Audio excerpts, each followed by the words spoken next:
My name is Donna Walsh, and I'm the Chief Executive Officer at the International Bureau for Epilepsy, or IBE. It's a real pleasure for me to address today's meeting and to present to you the results of our Global Epilepsy Needs Study, which I hope will contextualize some of the discussions to come over the course of the day. To begin, I would like to introduce you to IBE.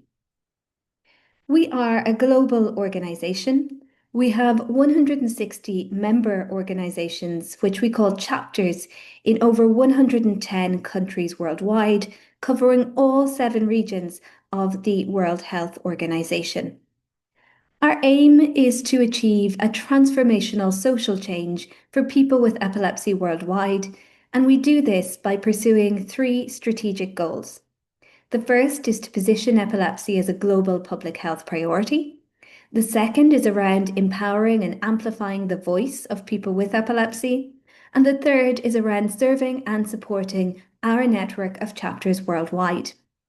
Now, we're often asked, what do we mean by a transformational social change? And this is a question that we've also been reflecting on ourselves within IBE. For us, it's really important to understand what matters most to people with epilepsy, and that's why we embarked on a groundbreaking new initiative, the Global Epilepsy Needs Study. Our aim was simple.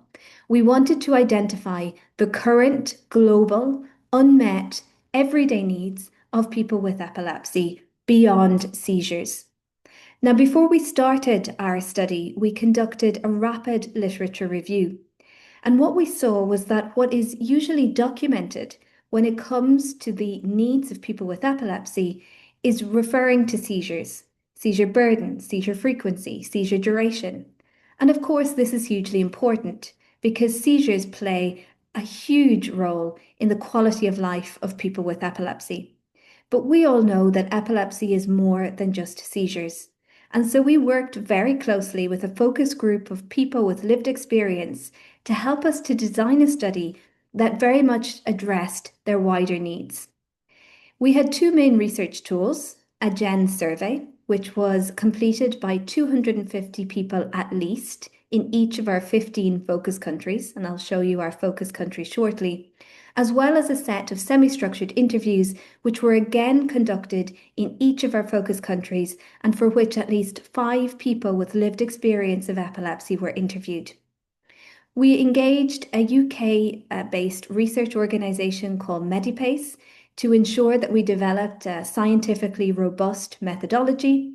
They supported us with ethics approval, data protection agreements, and an expert advisory board, a multi-stakeholder group that really did provide their professional expertise and experience to our work. And the results were validated by both our organisations at the local level and by a high-level validation group. Those who participated in the study were either 18 years old or over. Those under 18 caregivers were invited to take the survey on their behalf. And we were really looking to understand the needs of people with epilepsy themselves. So we did not collect caregiver experiences, and those caregivers that did participate were replying on behalf of the individual they cared for. We believe that the co-creation process we undertook as IBE in designing the Global Epilepsy Study allowed us to really create an instrument that captured the most meaningful insights possible. This is a quote from one of our survey participants who wanted to thank IBE for designing what they called an amazing survey. They said, "Every question I answered was like you knew my struggles personally, and it was very emotional." And that's exactly what we wanted to do, to create an instrument that could collect the everyday needs of our community and to be able to highlight that to our global audience. Now, as I said earlier, we had 15 focus countries selected. We had a set of criteria to choose countries, which included having an active community on the ground that could help us deliver the study in these geographies. We also wanted to include countries from each of our 7 regions and ensure that we had a balance between high, middle, and low income countries and different realities for the epilepsy community. So we believe that this is quite a representative sample. In North America, we had Canada and the USA. In Latin America, we looked at Argentina and Brazil. In Africa, we studied the Gambia and Uganda. In our Eastern Mediterranean region, Tunisia. In Europe, we had 4 countries, Spain, Denmark, Croatia, and Bosnia and Herzegovina. And in Asia, Oceania, we covered China and Hong Kong, South Korea, India, and Australia. In the black box, you'll see the number of responses we collected in each country, and in the white box, the number of semi-structured interviews that were conducted.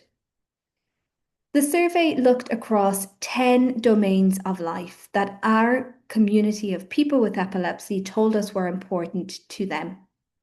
This was also informed by the Expert Advisory Board and the results of the narrative literature review that was carried out.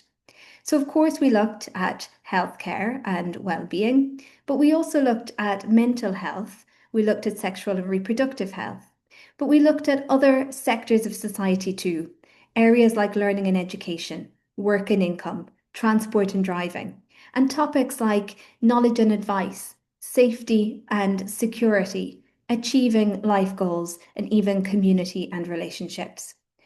And we had over 5,000 people with epilepsy share their views with us across those 10 domains. For each domain, there was a set of preconceived statements. People with epilepsy or their caregivers were asked to choose which statements were relevant for them, and then they were asked to prioritize whether this was a low priority or an urgent priority for them.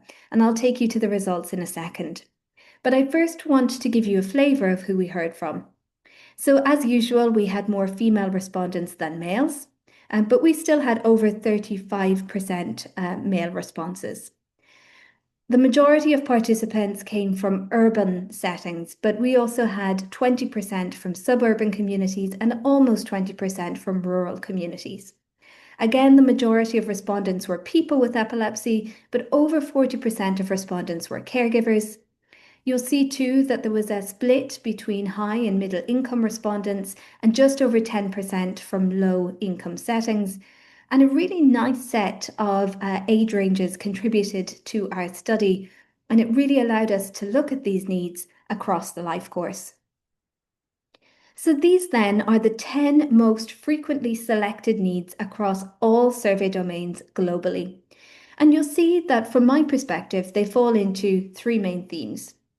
The top ranked need is around easier access to healthcare services or to healthcare professionals who treat epilepsy. But people also told us that those healthcare professionals need to know more about the wider needs of people with epilepsy.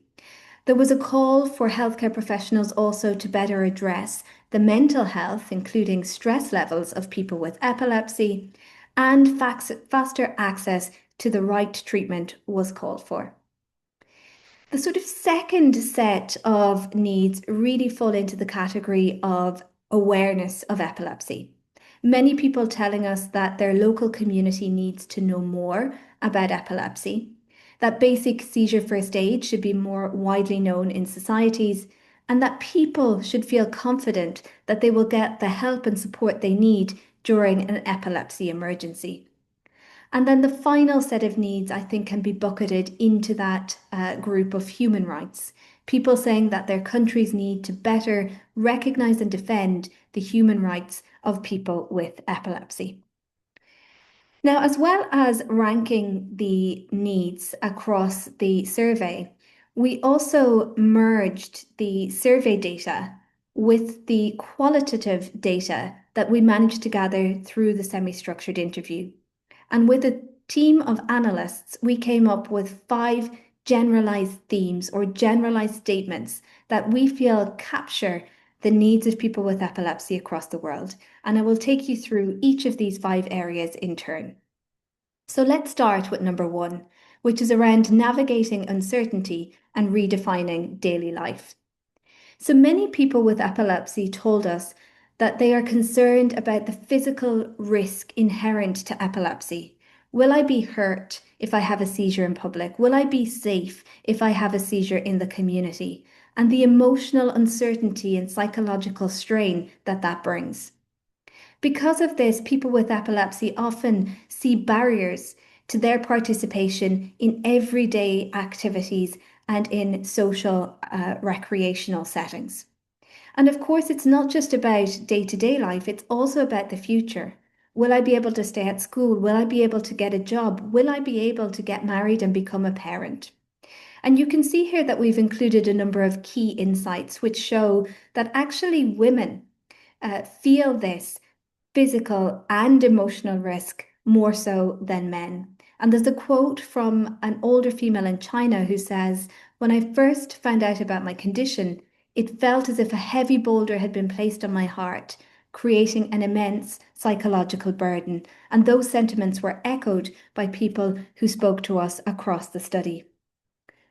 Moving on then to number 2, which is a related theme focused on living with risk, social exclusion, and misunderstanding. So again here, people speaking about their concerns of inadequate emergency response. If I have a seizure, will someone come to my aid quickly enough and efficiently enough? And if not, I am vulnerable in that scenario. You can see here that the need to feel safe from being physically hurt by others came up quite strongly, particularly in low income settings, and women were also more likely to express that need compared to men. Women also spoke about feeling safe from emotional harm, and this was not just in external settings, but also within their own intimate and romantic relationships. And of course, if you are feeling vulnerable and unsafe, that is going to be a barrier to your personal and professional development. There's a really emotional quote here from an individual in Uganda who says, "He was beaten up and he died of his injuries. I have a feeling that he might have been like me." So this young man believes that his friend was beaten up and died because he had epilepsy, and he is concerned that he may face the same scenario. Challenge number 3 is around navigating inaccessible systems. And of course, here we're talking about barriers to accessible healthcare and gaps in the quality of care and support that people with epilepsy receive. And you can see from the slides earlier on that the top need across the world for people with epilepsy was the need for easier access to healthcare services and healthcare professionals. But people also spoke about faster access to the right treatment and, of course, ongoing access to that treatment. And as you can see from the statistics, this was also significantly higher in low-income settings compared to high-income settings. And I don't think that that is a huge surprise. But we're also seeing here issues around barriers to equitable education, structural barriers to employment, and challenges in the workplace. And I think driving and transportation is also an area that we need to consider when it comes to epilepsy. Many people with epilepsy, of course, don't have driving licenses. And if the public transport system is not accessible, then that can really put up barriers to an individual's independence. And what I also want to focus in on here are barriers to mental health support. You saw on the last slide that a lot of people spoke about barriers in access to epilepsy care, but we also heard a lot of concerns around access to mental health care for people with epilepsy. There's a quote here from an older male in Tunisia who said, "I wasn't referred to a psychiatrist by my neurologist, despite the fact that I had shown symptoms of depression. It was my family who supported me, who demanded I see a psychiatrist, but it was late in life and I had already ruined my marriage." So it's really important that we look beyond seizures when we're understanding how to best support people with epilepsy. Number 4 then is consequences of inaccessible or inadequate information. And here people spoke about health information shortfalls, people not getting high quality information from healthcare professionals, or healthcare professionals not knowing enough about people's wider needs. And because of these knowledge gaps, people with epilepsy found it quite difficult to plan not just day to day, but also into the future. People spoke too about existing widespread misunderstanding of epilepsy, saying that communities need to get rid of old or incorrect beliefs that still persist, and that families also need to learn more about epilepsy. And again, I've included two quite different quotes, one from Uganda, where caregivers of a child with complex epilepsy told us that some of their community believed they had offered the child up as a sacrifice. And in Bosnia, somebody telling us that doctors are often not very well informed about epilepsy and that they have had to go and find their own knowledge through research and, of course, through their personal experience. And then finally, something maybe a little bit different, and that is that complex epilepsy. And here we're talking maybe about treatment resistant, refractory, rare genetic epilepsies, of course, demand more than standard approaches. And there were three main areas that came up in this domain. Access to care, of course, top of the list. The need for easier access to epilepsy healthcare services, not just to treat epilepsy, but dedicated supports for complex epilepsy cases. And there's a quote here that I won't read because it's quite lengthy. It's from Canada, which is a high-income country. And a family saying they needed to take their child over the border to a neighbouring country because they had been waiting over 6 months for testing in their own country and being passed from primary care to secondary care to tertiary care without any answers. In Bosnia, again, a quote here saying, when we go to a pediatrician and mention epilepsy or intellectual disability, they throw their hands up and say they can't help. So we need to ensure that we are also training and building the capacity of healthcare professionals, including non-specialist healthcare professionals, to really support those with epilepsy and in particular complex epilepsies. The other element of this was around cognitive, emotional, and developmental needs, which we know that many children in particular living with rare or developmental and epileptic encephalopathies can be exposed to.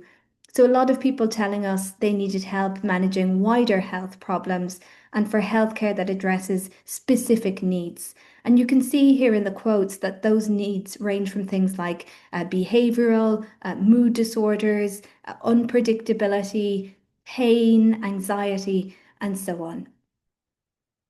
And then finally, the burden of caregiving itself. So as I said earlier, we didn't set out to capture the needs of caregivers.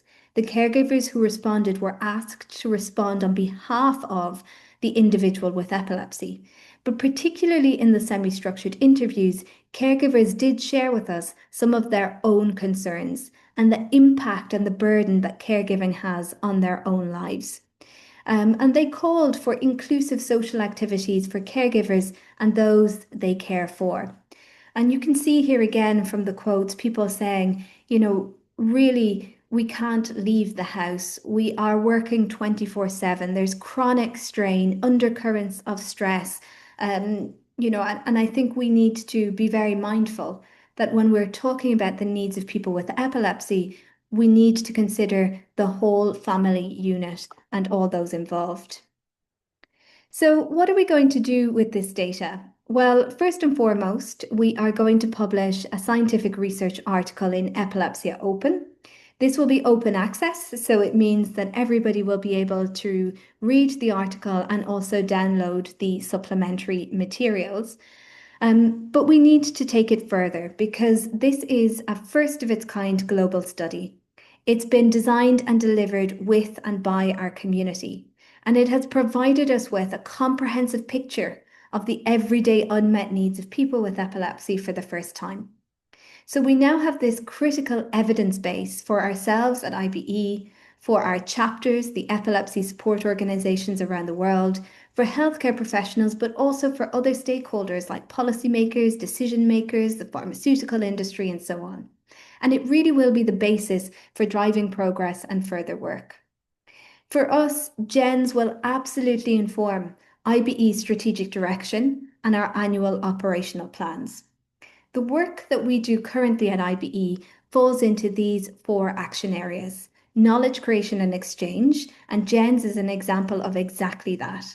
Capacity building or supporting the development of our network of organizations and advocates.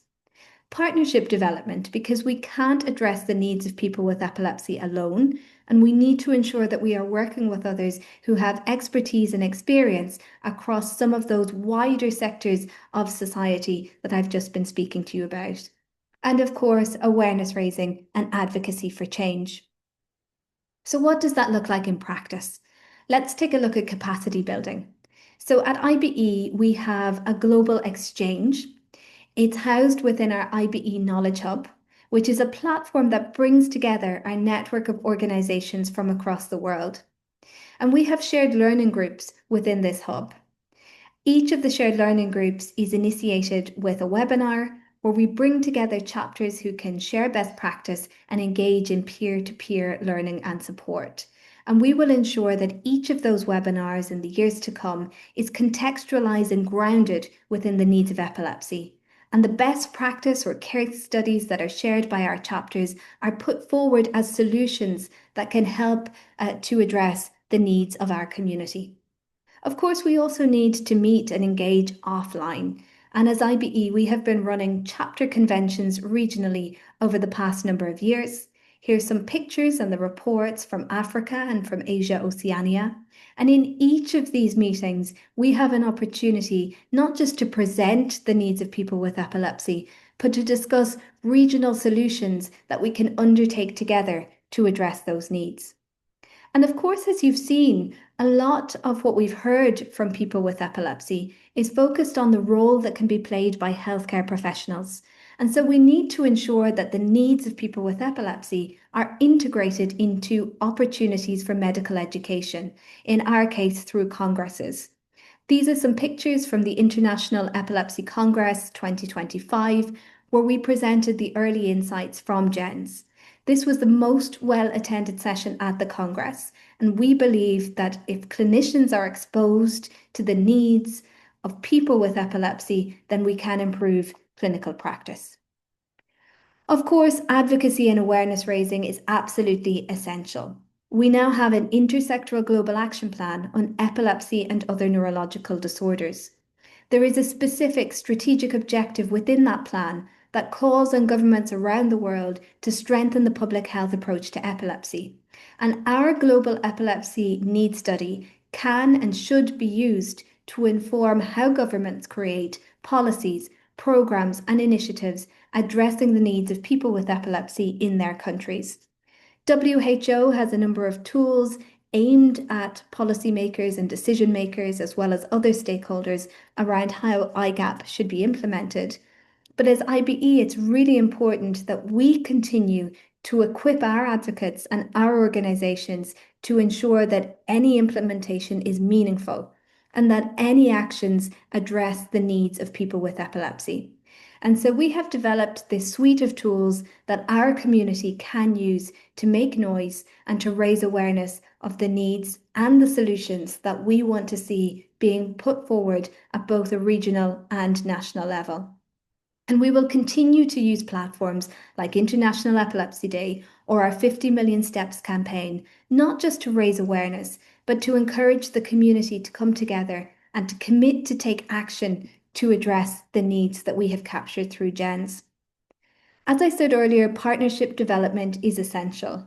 IBE is a small global organization. We don't have the resources to be able to run or to fund projects or initiatives across the world, targeting all of the needs that have been communicated to us by our community.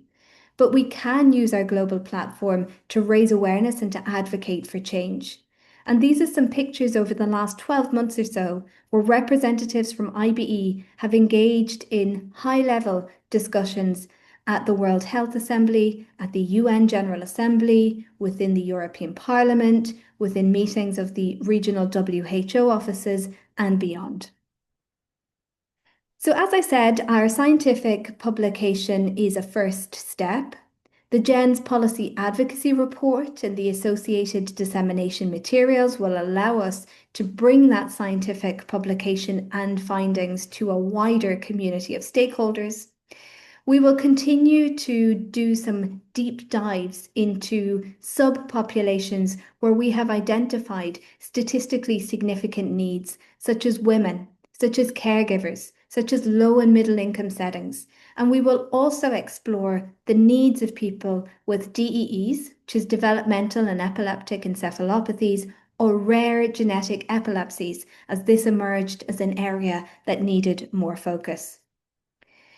For us, as I've said, the Global Epilepsy Needs Study was a first of its kind approach to really capture the global needs of our community.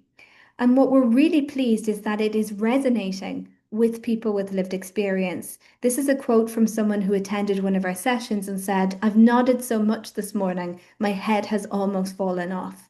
And so I think we've done a good job in capturing the needs of people with epilepsy across the world. And we haven't done it on our own.